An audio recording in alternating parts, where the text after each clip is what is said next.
So, of course, I prepared a talk for this occasion, and several talks for this occasion, actually. And it's all nicely printed out and so on. And I'm not going to read it. That was preparation. And I think it's much better just to be naked and exposed, and just to try to talk. So let's hope there aren't too many hitches and I don't go blank. What I want to talk about is a perspective which is arrived at through a kind of education that happens in life. And it's arrived at through all the circumstances of our lives, and some of those are nice and pleasant, and some of them are extremely difficult. This is a perspective on life which is to do with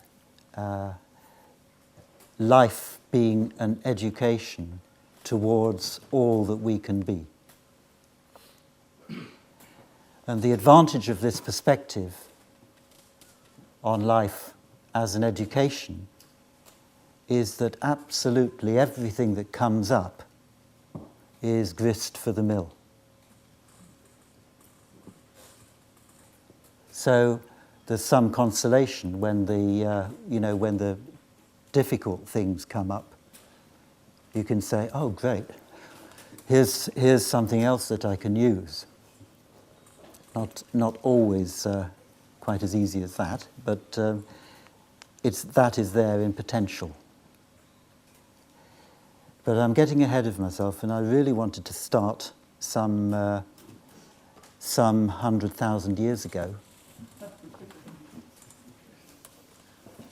or maybe even earlier, because this perspective actually is not about me, but it is about a perspective that is possible for mankind.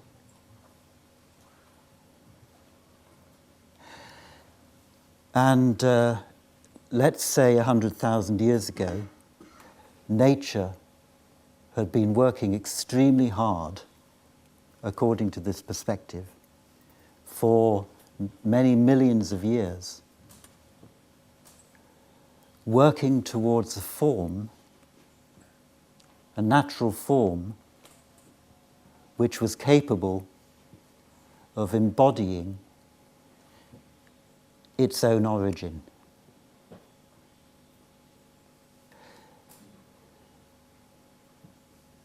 And let's call that origin spirit. This origin we could call one universal spirit or being.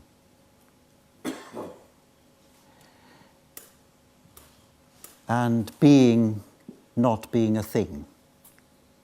Spirit not being a thing. Really not being anything, because it's not a thing, anything that we can think of at all.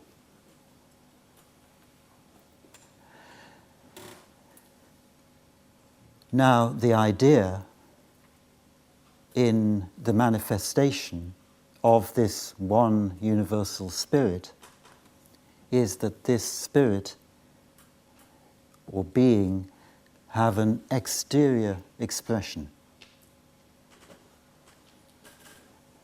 And all the potential that's in it be exteriorized in what we've come to know and regard as the world.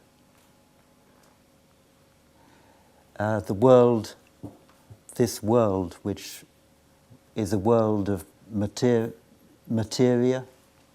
of appearances, of life forms, animals, and finally people. And there were going back to 100,000 years ago, quite a number of people around, or hominids, we could say, who were in the race to become this place of complete expression of the origin, the spirit. And as we know, the hominid that won this race was Homo sapiens sapiens. But there are other contenders like the one we call Neanderthal and so on. This place of expression of the spirit is also a place of expression of everything that had gone before in order to produce this form. So everything is to be found in this total place of manifestation that we call the human being. But it's there in potential only. So man arrived, the human being arrived, an animal, like all the animals and life forms that have gone before it.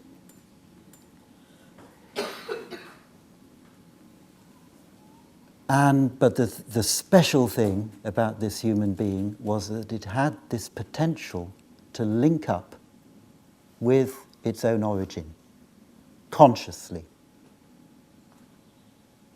and be not just an animal, but to be consciously one with its origin. This is what we call here union, this possibility of union. And